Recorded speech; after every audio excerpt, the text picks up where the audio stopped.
जय हिंद दोस्तों, स्वागत है आप सभी का एक और नए वीडियो में। दोस्तों, आज हम इतिहास के कुछ महत्वपूर्ण प्रश्न को हल करेंगे जो आगामी टीजीटी पीजीटी की हमारी परीक्षाएं हैं उससे संबंधित बहुत ही महत्वपूर्ण प्रश्न हैं और इसे हम लोग हल करें और अपनी तैयारी को बेहतर बनाएंगे। तो दोस्तों, आइए देखते हैं। पहला क्वेश्चन है, सिंध सभ्यता का भारत में सबसे बड़ा पुरा स्थल है? आलमगीरपुर, कालीबंगा, लोथल, राखीगढ़ी। तो इसमें ऑप्शन नंबर डी सही हो जाएगा मित्रों। ऑप्शन नंबर डी राखीगढ़ी जो है वो भारत में सबसे बड़ा पुरा स्थल है। ठीक है, आइए हम लोग अगला क्वेश्चन देखते हैं।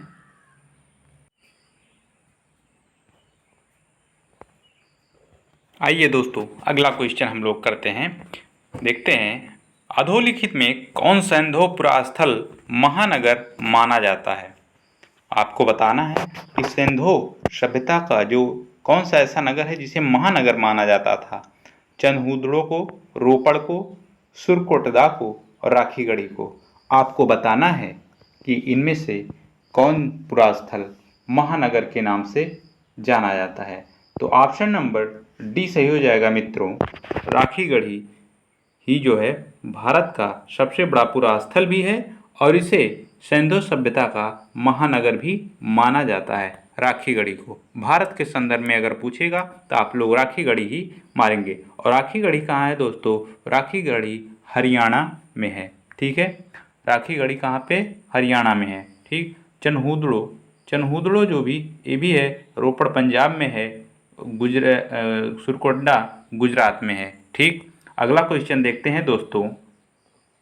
हड़प्पा कालीन नगरों पर कौन शासन करता था?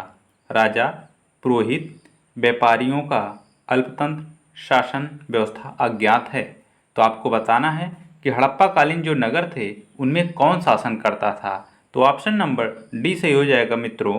अज्ञात शासन व्यवस्था अज्ञात है, क्योंकि सैंधव सभ्यता कालीन नगर में कोई शासन प्रशासन का ऐसा प्रमाण आज तक नहीं मिला जिससे ये हमें पता हो सके कि कौन शासन कर रहा था। इसलिए हड़प्पा कालीन नगरों में जो शासन करता था वो शासन व्यवस्था कैसी है? अज्ञात है। ठीक, अगला क्वेश्चन देखते हैं हम लोग। किस काल से स्वास्तिक प्रतीक का प्राचीनतम संदर्भ मिलता है? वैदिक काल, मौर्य काल, हड़प्पा काल, गुप्त काल। तो आपको बताना है जो स्वास्तिक के प्रतीक चिन्ह हैं, जो स्वास्तिक का प्रतीक है या प्रतीक चिन्ह है, प्राचीनतम साक्ष्य इसका कहाँ मिला? तो ऑप्शन नंबर बी सही हो जाएगा मित्रों। हड़प्पा काल में ही मिला स्वास्तिक का प्रतीक चिन्ह। ठीक है, स्वास्तिक का प्रतीक चिन्ह कब मिला? हड़प्पा काल में। ठीक, अगला क्वेश्चन देखते हैं दोस्तों। घोड़े के अस्थि अवशेष प्राप्त हुए हैं। आप सब इसको भी जानते होंगे, बहुत ही अच्छा क्वेश्चन है, कई बार पूछा जा चुका है। मोहनजोदड़ो से, हड़प्पा से, कालीबंगा से, सुरकोटदा से। तो आपको बताना है अस्थि अवशेष कहाँ से प्राप्त हुए हैं। तो ऑप्शन नंबर डी सही हो जाएगा मित्रों। सुरकोटदा से ये मिले हैं। ठीक है, कौन? घोड़े के अस्थि अवशेष सुरकोटदा से मिले हैं। ठीक है, और सुरकोटदा है कहाँ मित्रों? ये गुजरात में है। सुरकोटदा कहाँ है? गुजरात में। कालीबंगा कहाँ है? राजस्थान में। ठीक है, मोहनजोदड़ो आप जान रहे हैं ये पाकिस्तान में है और हड़प्पा भी पाकिस्तान में है। ठीक है, अगला क्वेश्चन है दोस्तों। सिंध घाटी सभ्यता की में घोड़े के अवशेष कहाँ मिले हैं? वही क्वेश्चन थोड़ा रिपीटेड है। कहाँ से मिले हैं? सुरकोटदा से। ठीक है, ऑप्शन नंबर ए सही हो जाएगा। इस पर टाइम नहीं व्यतीत करेंगे, आगे बढ़ते हैं हम लोग। हड़प्पा संस्कृति के किस काल से घोड़े की हड्डियां मिली हैं? लोथल, सुरकोटडा, रंगपुर, आलमगीरपुर। तो ऑप्शन नंबर इसमें भी क्या सही हो जाएगा? इसमें भी ऑप्शन नंबर बी सही हो जाएगा दोस्तों, वही सुरकोटडा। ठीक है, फिर अगला क्वेश्चन हम लोग देखते हैं। अगला क्वेश्चन है, सैंधव सभ्यता का कौन सा स्थल समुद्र व्यापार का मुख्य केंद्र माना जाता है? ये क्वेश्चन बहुत है, अच्छा है। सैंधव सभ्यता का कौन सा स्थल समुद्र व्यापार का मुख्य केंद्र माना जाता था? कालीबंगा, हड़प्पा, धौलावीरा, लोथल। आपको यहाँ थोड़ा सा ध्यान देने की बात है कि समुद्र व्यापार का मुख्य केंद्र कहाँ है। तो आपको ये ध्यान देना होगा कि जहाँ जो है जहाजी बंदरगाह होते थे, जहाजी बेड़े आते जाते थे, वहीं जो है समुद्र का समुद्री व्यापार हो सकता था। तो इनमें कौन सा ऑप्शन है जहाँ समुद्र होता था। तो ऑप्शन नंबर इसमें डी सही हो जाएगा मित्रों, लोथल। लोथल से आप जानते हैं कि एक गोदीवाड़ा का भी साक्ष्य मिला है। ऑप्शन नंबर डी, गोदीवाड़ा मतलब बंदरगाह, गोदीवाड़ा का साक्ष्य भी, अगर गोदीवाड़ा का साक्ष्य पूछ लिए कहाँ मिला है तो लोथल से। समुद्री व्यापार का मुख्य केंद्र कहाँ था सिंधु सभ्यता में, कहाँ, लोथल में। ठीक है, क्योंकि गोदीवाड़ा मतलब बंदरगाह होता है और बंदरगाह ही क्या है, कहाँ मिला था, लोथल में। ठीक, अगला क्वेश्चन है दोस्तों, निम्नलिखित में से कौन सा स्थल हड़प्पा के लोगों का मकान निर्माण करने का प्रमाण देता है। हड़प्पा के लोगों का मकान निर्माण करने का प्रमाण देता है। बालाकोट, कोटदीजी, चनहूदड़ो,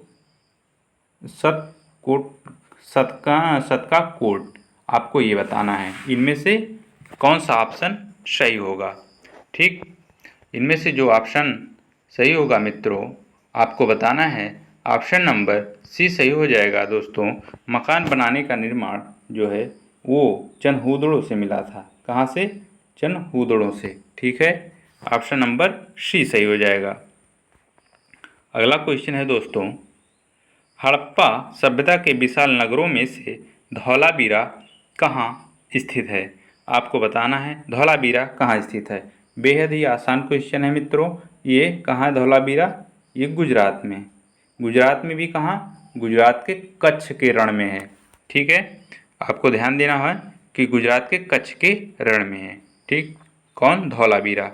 यहाँ से जो है प्रमाणित जल के साक्ष्य मिले हैं धौलावीरा से। अगला क्वेश्चन है दोस्तों,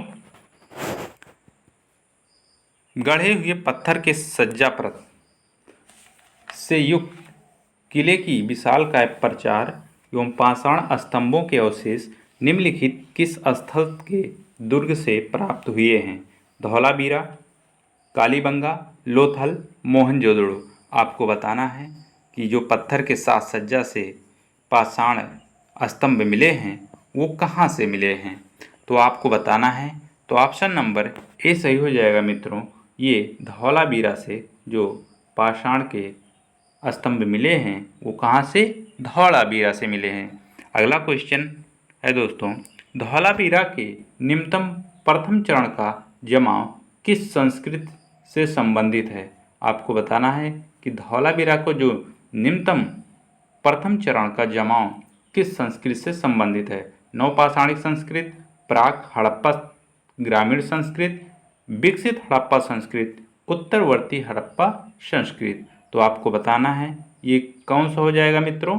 तो आप जानते हैं कि धौलावीरा एक विकसित क्या था, संस्कृत थी, इसलिए ऑप्शन नंबर सी सही हो जाएगा, विकसित हड़प्पा संस्कृत थी। ठीक है, धौलावीरा कहाँ है आप लोग को अभी मैंने बताया, गुजरात में है।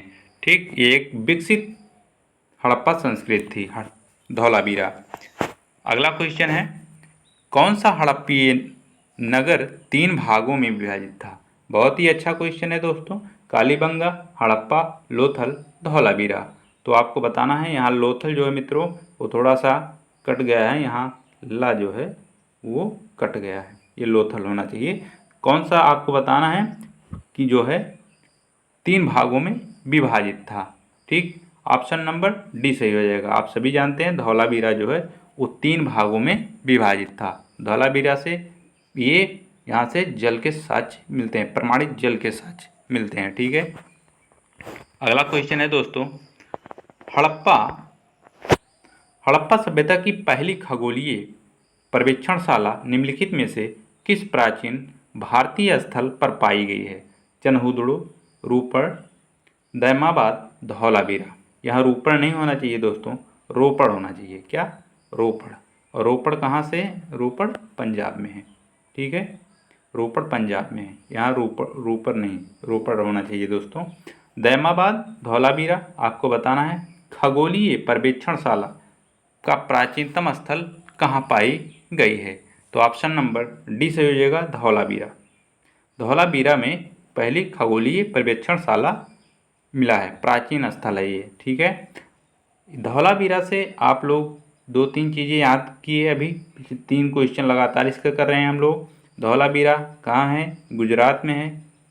गुजरात के कहाँ? कच्छ के रण में गुजरात के। उसके बाद धौलावीरा से प्रमाणित जल के साक्ष्य धौलावीरा से मिलते हैं, ठीक है। उसके बाद क्या है? पहली खगोलीय पर्यवेक्षणशाला कहाँ मिला है? तो धौलावीरा से, ठीक। इतना चीज़ आप लोग याद रखेंगे। अगला क्वेश्चन है, सिंधु सभ्यता मानव इतिहास के किस काल से संबंधित है? पूर्व पाषाण काल, आद्य ऐतिहासिक काल, नवपाषाण काल, ऐतिहासिक काल। तो आपको बताना है कि सिंधु सभ्यता का मानव इतिहास किस काल से संबंधित है। तो ऑप्शन नंबर जो बी सही हो जाएगा मित्रों, आद्य ऐतिहासिक काल। आद्य ऐतिहासिक काल से सिंधु सभ्यता मानव इतिहास के आद्य ऐतिहासिक काल से संबंधित है, ठीक। अगला क्वेश्चन है दोस्तों, हड़प्पा सभ्यता के तहत वह एकमात्र जगह कौन सी है जहां 216 मीटर लंबा एवं 37 मीटर चौड़ा एक नौका घाट अवस्थित है? नौका घाट आप लोग ये जान लें, कालीबंगा, कुट, दीजी, लोथल, रोपड़। आपको बताना है ये कहाँ है। तो ऑप्शन नंबर सी सही हो जाएगा। नौका घाट कहाँ? जहाँ गोदीवाड़ा होगा वहीं नौका घाट होगा, जहाँ बंदरगाह होगी वहीं से जो है नाएं आके रुकेंगी, वहीं जो है होगा। तो ये सब कहाँ है? ये लोथल में है, और यहीं से जो है ये समुद्री व्यापार भी लोथल से होता था, ठीक। अगला क्वेश्चन है दोस्तों, नौदा टोली यहाँ लिखना चाहिए था मित्रों। नौदा टोली एरन तथा नागदा की मालवा संस्कृति किस संस्कृति का प्रमाण है? 1700 से 1200 ईसा पूर्व बता रहा है कि नौदा टोली एरन तथा नागदा की मालवा संस्कृति किस संस्कृति के से संबंधित है? हड़प्पा, गैर हड़प्पा, हड़प्पा पूर्व, हड़प्पा पाश्चात्य। तो ऑप्शन नंबर डी सही हो जाएगा दोस्तों, हड़प्पा पाश्चात्य। नौदा टोली, एरन, नागदा ये मालवा संस्कृति किस संस्कृति से प्रमाण है? हड़प्पा पाश्चात्य से, ठीक है। अगला क्वेश्चन है दोस्तों, अधोलिखित तांबे की वस्तुओं में कौन दैमाबाद निधि से सम्मिलित है? दैमाबाद निधि से क्या तांबे की जो वस्तु मिले, कौन दैमाबाद निधि से सम्मिलित है? कुत्ता और 2 बैलों के रथ पर सवार खड़ा रथी, बैल, हाथी, गैंडा और 2 घोड़े का रथ। घोड़ा, कुत्ता, हाथी और 2 बैलों के रथ पर सवार खड़ा रथी, हाथी, गैंडा, भैंसा और 2 बैलों के रथ पर सवार खड़ा रथी। तो आपको बताना है इनमें से कौन जो है दैमाबाद निधि से सम्मिलित है। तो ऑप्शन नंबर ए सही हो जाएगा दोस्तों, कुत्ता और 2 बैलों के रथ पर सवार खड़ा रथी जो है वो दैमाबाद निधि से मिला है, ठीक है। अगला क्वेश्चन है, यूनानियों को कपास का ज्ञान भारतीयों से हुआ, वह इसे कहते थे सिंध, इंडन, सिंडन, हिडन। यूनानी जो है वो कपास का ज्ञान भारतीयों से हुआ, यूनानियों को, तो इसे क्या कहते थे वो? तो ऑप्शन नंबर सी सही हो जाएगा, सिंडन। वो सिंडन कहते थे यूनानी कपास को। यूनानी जो है हमारे भारतीय कपास को क्या कहते थे? सिंडन कहते थे, ठीक। अगला क्वेश्चन है दोस्तों, निम्नलिखित में कौन हड़प्पा स्थल हिंदकुश पर्वत श्रृंखला के उत्तर में स्थित है?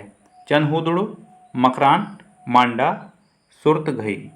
आपको बताना है कि हड़प्पा का वह कौन सा पूरा स्थल है जो हिंदकुश पर्वत श्रृंखला में अवस्थित है? तो ऑप्शन नंबर डी सही हो जाएगा दोस्तों, कौन? सुरतघई। सुरतघई जो है वो कहाँ स्थित है? वो हिंदकुश पर्वत श्रृंखला के उत्तर में स्थित है, ठीक। अगला क्वेश्चन है, निम्नलिखित में कौन युग्म सुमेलित नहीं है? Dholavira, R S. Bisht, Lothal, B K. Thapar, Harappa, Dayaram Sahni, Surkotada, J P. Joshi. आपको बताना है कि इनमें से कौन सुमेलित नहीं है। तो ऑप्शन नंबर बी सही हो जाएगा दोस्तों, ये लोथल की जो खोज की थी वो बीके थापर नहीं थे। ठीक है, लोथल की खोज बीके थापर नहीं थे बल्कि आर एस राव थे। कौन थे? R S Rao. R S Rao थे। लोथल की खोज किसने की थी? आर एस राव ने मित्रों। ठीक है, बाकी सभी धौलावीरा आर एस बिष्ट ने, और हड़प्पा आप सब जानते हैं दयाराम साहनी ने, और सुरकोटड़ा की खोज जो है वो जगपत जोशी या जेपी जोशी ने किया था। ठीक है, तो धौलावीरा की खोज किसने की थी? आर एस राव ने। ठीक, अगला क्वेश्चन है, हड़प्पा के लोगों के सामान्य घरेलू बर्तन किससे बने होते थे? पत्थर, चीनी मिट्टी, मिट्टी के अच्छी तरह पकाए गए चित्रांकन बर्तन, ताम्र। आपको बताना है कि हड़प्पा के लोगों के सामान जो घरेलू बर्तन होते थे वो कैसे बने होते थे। तो ऑप्शन नंबर सी सही हो जाएगा दोस्तों। मिट्टी के अच्छी तरीके से पकाए गए जो चित्रांकन बर्तन होते, मतलब उनमें चित्र बने होते थे, वैसे बर्तन वो हड़प्पा के लोगों के घरों में होता था।